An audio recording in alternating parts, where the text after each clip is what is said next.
our guest is Crystal Bowman. Keep your weapon at your side. How can we teach these truths to children? Truth when wrong seems right, convictions must be strong. Pierce the darkness with the light as you go along. Living with one foot in heaven, breaking the enemy's power. In the strength of Jesus we can stand in the darkest hour. Living with one foot in heaven, ready when he calls our name. For believers to live is Christ, to die is only gain. Welcome to Heritage of Truth. Today our guest is Crystal Bowman. She is the author of some children's books, and I have to tell you that when I read these books, I was very impressed with the way you were able to take abstract concepts and make them understandable for young children. I really applaud you for that. That's a difficult thing to do. Thank you. That's what we were trying to accomplish. So it's nice to know that we accomplished our goal. Yes, I think you definitely did.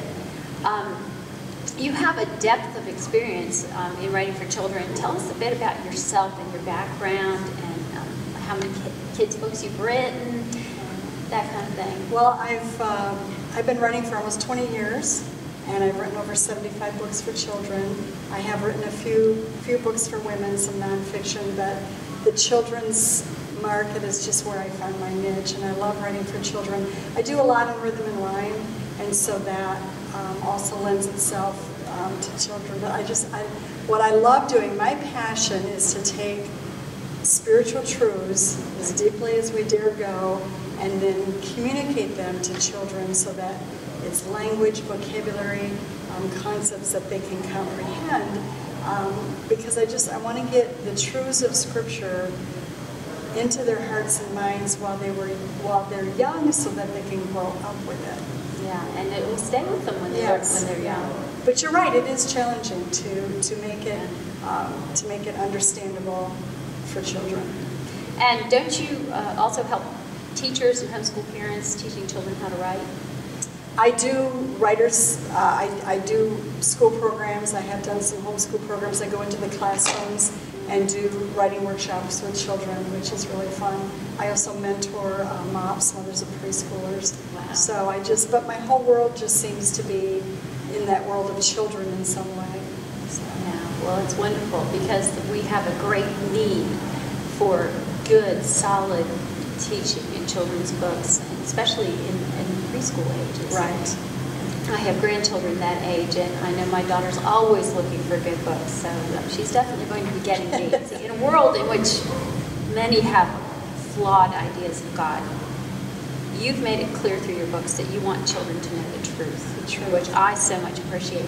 What made you choose the concept of grace, and do you love more? Well, I actually partnered with a friend who is a Bible doctrine teacher, and she finds so many adults that struggle with these concepts that they should have learned when they were much younger.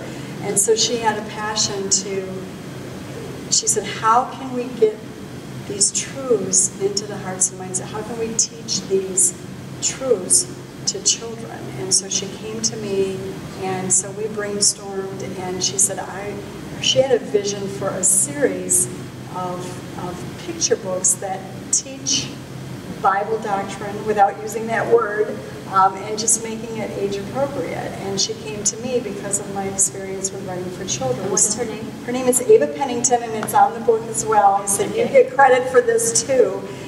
So she came to me with this idea, and we did some brainstorming, and for her, one thing that was really heavy on her heart is the idea of grace, that God already loves us as much as He can. There's nothing we can do to cause Him to love us more. He loved us enough to die for us. Or to love us less. Right, or to love us less, exactly. And so, but because of God's great love for us, our response then is to show God how much we love Him, through our works and through our kindness and through our relationships with other people, and what we do for God and for others. So it's kind of that reverse thinking. It's like, okay, I'm doing all these good things, so God's going to be happy. well, God already loves you, and that's not going to change. So why don't you do these things to show God how much you love Him? So it comes through very nicely. Right. So the concept of grace is something that's challenging and difficult to teach a child, but we chose the picture book format and made it very contemporary, very everyday, so that young children will grasp it through learning the story. Well, the concept of God being real can also be a difficult one for children to grasp, and in Will I See You Today, you covered that.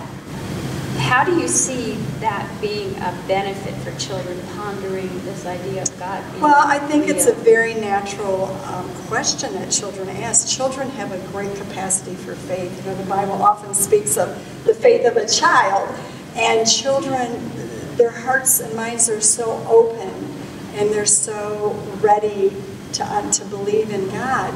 But children are also very concrete, and they're literal, and they want to see God. And so the book, Will I See You Today, it explains how a child can see evidence of God through Scripture, or through nature, but then how He actually was here on earth in the form of a man, when Jesus, and children know about baby Jesus, and that when Jesus was here and when He was on the earth, people actually got to see God in person.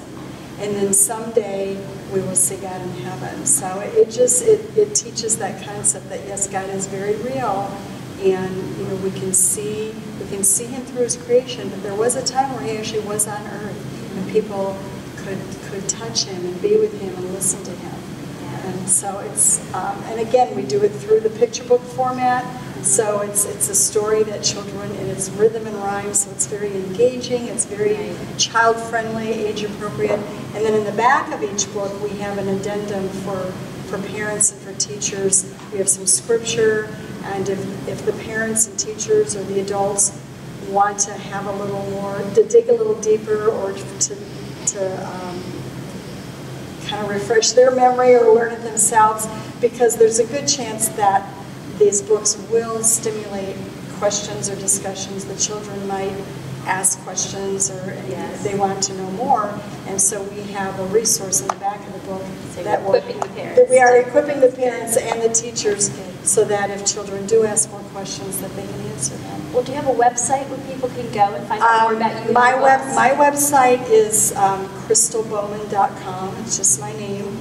And then the Standard website, Standard is the publisher of these books, and it's Standard, S-T-A-N-D-A-R-D, pub, standardpub.com. Okay. So well, either one of those websites. Look for these books. They are excellent.